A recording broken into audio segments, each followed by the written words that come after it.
School एक ऐसी जगह है जहाँ पर बच्चे अपनी लाइफ का सबसे ज़्यादा टाइम स्पेंड करते हैं, उनकी पर्सनैलिटी डेवलप होती है, बहुत सारे नए दोस्त बनते हैं, बहुत सारी नई चीज़ें वो सीखते हैं। And most of the cases में बच्चे एक स्कूल में जाना शुरू करते हैं when they are at the age of 4 और 5 ईयर, एंड उस स्कूल को वो छोड़ते हैं when they are into their teens. तो ऐसे में बच्चा किस स्कूल में जाके पढ़ेगा और उसकी एजुकेशन कैसी होनी चाहिए, किस तरह का एनवायरनमेंट वहाँ पे होना चाहिए, पेरेंट्स के लिए जानना बहुत ज़रूरी है। लेकिन हम बहुत बार बहुत सारे पैरामीटर्स को नहीं समझ पाते हैं, considering there are so many options around. So video को एंड तक ज़रूर देखिएगा क्योंकि हमने बहुत सारी रिसर्च करी इसके ऊपर guys. Since last 2 years I am also doing a lot of working कि किस तरह का स्कूल हमें चाहिए। मेरा बेटा भी अब नेक्स्ट स्टेप लेने वाला है टू हिज फॉर्मल एजुकेशन। मैं पिछले 2 साल से बहुत सारा इस पे रिसर्च कर रही हूँ, देख रही हूँ स्कूल्स के क्या क्या क्यूरिकुलम हैं, किस तरह के बोर्ड्स हैं, इन सब से रिलेटेड मैंने वीडियोस भी बनाए हैं। आप मेरे स्कूल के प्लेलिस्ट में जाकर अलग अलग तरह के वीडियोस देख सकते हैं। बहुत सारे ऐसे स्कूल्स हैं जो हमने विज़िट करे थे। अगर आप गुड़गांव में हैं तो आप वहाँ पर वो वीडियोस भी देख सकते हैं। हो सकता है आपकी लिस्ट में जो पर्टिकुलर स्कूल है वहाँ का आपको डिटेल उसमें मिले।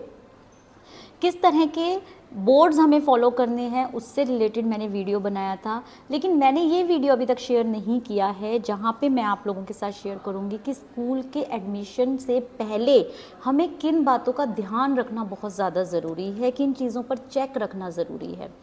हर पेरेंट की अपनी प्रायोरिटी होती है। कुछ पेरेंट्स चाहते हैं कि हमारा बच्चा एकेडमिक्स में स्ट्रॉन्ग हो, कुछ पेरेंट्स चाहते हैं कि हमारा बच्चा एकेडमिक्स के साथ साथ स्पोर्ट्स में स्ट्रॉन्ग हो, कुछ पेरेंट्स चाहते हैं कि मेरे को एक डिसिप्लिन स्कूल में अपने बच्चे को भेजना है जहाँ पर वो काफ़ी डिसिप्लिन तरह से रहे और काफ़ी सारी चीज़ें एक पर्टिकुलर मैनर में करे।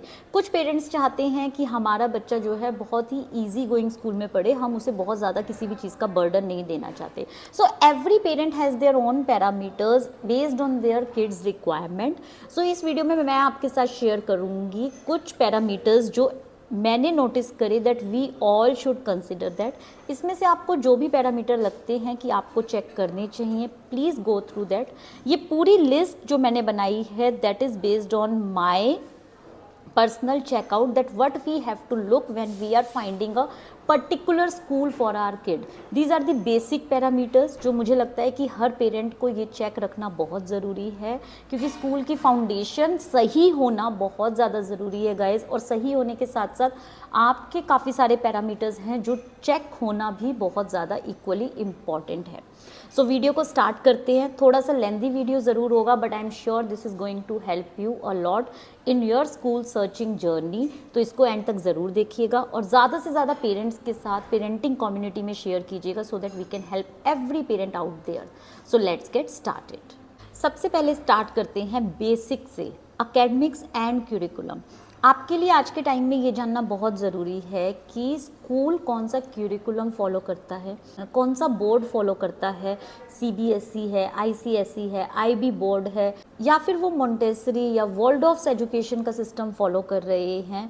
सो इस पैरामीटर को ध्यान में रखते हुए and based on your child's requirement, your requirement, आप स्कूल को सबसे पहले सेलेक्ट करें। सेकेंड पॉइंट इज़ आपको ध्यान रखना है कि टीचर स्टूडेंट का क्या रेशियो है क्लास में। बहुत सारे स्कूल्स फॉलो करते हैं 18 से 20 बच्चे एक क्लास में विद 1 टीचर। कुछ स्कूल्स फॉलो करते हैं 25 से 30 बच्चे विद 1 और 2 टीचर्स इन द क्लासरूम। और कुछ स्कूलों में तो आप देखेंगे 40 या 50 students in a classroom with 1 teacher भी होते हैं। सो मेरा पर्सनल पर्सपेक्टिव है कि जहाँ पे बच्चे ज़्यादा हैं, टीचर कम है इन अ क्लास, वहाँ पर कहीं ना कहीं अगर आपका बच्चा थोड़ा सा मीडियोकर है या वीक है तो वो कहीं ना कहीं खो जाएगा और टीचर हर बच्चे पर इंडिविजुअली उतना ध्यान नहीं दे पाएगी। So from my personal perspective I feel कि बच्चे की रेशियो जो है क्लास में वो बहुत ज़्यादा नहीं होनी चाहिए। 18-20 या मैक्सिमम 25 बच्चों की अगर रेशियो है with 1 teacher that is quite good enough for a teacher also to contribute the best for the child. So third thing is infrastructure and safety. आपको ये देखना बहुत ज़रूरी है कि स्कूल का इंफ्रास्ट्रक्चर कैसा है, यानी कि वो किस तरह के सेफ्टी प्रोटोकॉल्स लेते हैं। क्या उनके स्कूल में मेडिकल फैसिलिटी अवेलेबल है, किन हॉस्पिटल से उनका टाई अप है, इन केस ऑफ इमरजेंसीज वो क्या करते हैं, वॉशरूम्स किस तरह के हैं, अगर स्कूल में मील्स प्रोवाइड करे जाते हैं तो वो मील्स कहाँ पे बनते हैं, उनकी स्पेसिफिकली आप किचन में जाइए, उनसे परमिशन लीजिए, वहाँ देख के आइए कि वो किचन में किस तरह से काम कर रहे हैं, किस तरह के प्लेट्स में वो खाना खिलाते हैं, वॉश करते हैं तो क्या चीज़ें वो यूज़ कर रहे हैं। Because for a parent it is equally important to know कि क्या प्रोटोकॉल्स वो ले रहे हैं, क्या सेफ्टी मेजर्स वो ले रहे हैं, इंफ्रास्ट्रक्चर किस तरह का है, प्लेग्राउंड किस तरह का बना हुआ है, स्पोर्ट्स जो भी वो करवाते हैं वो आप पर्सनली देखिए कि वहाँ पर कितना स्पेस है, किस तरह, ऐसा तो नहीं उन्होंने बस एक रूफ पे कोई छोटा सा प्लेग्राउंड टाइप बना दिया है, ओपन एरिया में बना दिया जहाँ पे बच्चे गर्मी में भी खेल रहे हैं और हो सकता है वो आपके पैरामीटर में फिट ही नहीं होता। तो अपार्ट फ्रॉम क्लासरूम उनका इंफ्रास्ट्रक्चर ज़रूर देखें, उनके सेफ्टी प्रोटोकॉल्स भी आप ज़रूर उनसे पूछें what all they follow, specially when your kids are young. उस एज में आपको नहीं पता कहाँ पे क्या इमरजेंसी आ सकती है, so it is always better to ask the teachers beforehand. तो ये बात का भी आप ज़रूर ध्यान रखें। Fourth point is co curricular activities. Academic के साथ साथ आप स्कूल में पूछें कि वो और कौन सी एक्टिविटीज़ पर फोकस करते हैं, क्या स्कूल में art, drama, music, singing, sports अलग अलग तरह के नेशनल स्पोर्ट्स खिलाए जाते हैं कि नहीं, और अगर बच्चा किसी पर्टिकुलर फील्ड में स्ट्रॉन्ग है, किसी पर्टिकुलर स्पोर्ट में स्ट्रॉन्ग है, तो क्या स्कूल उसमें कोई इंटरेस्ट दिखाता है, स्कूल किन किन नेशनल गेम्स में पार्टिसिपेट कर रहा है, स्टेट लेवल पे पार्टिसिपेट किया हुआ है कि नहीं, बच्चे को करिकुलर एक्टिविटीज़ में किस तरह से एंगेज किए जाते हैं, ये सब चीज़ों के बारे में भी आपका जानना बहुत ज़रूरी है। Because in today's time apart from academics co curricular activities are equally important for the overall development of your child. Another point जो बहुत ज़्यादा इम्पॉर्टेंट मुझे पर्सनली लगता है वो है स्कूल वैल्यूज़ एंड कल्चर। जब भी आप स्कूल में विज़िट करें before admitting your child to the school, आप ये ज़रूर ध्यान रखें कि स्कूल की वैल्यूज़ कैसी हैं। बहुत बेसिक सी चीज़ें हैं ये guys, but it really impact a lot on your child development.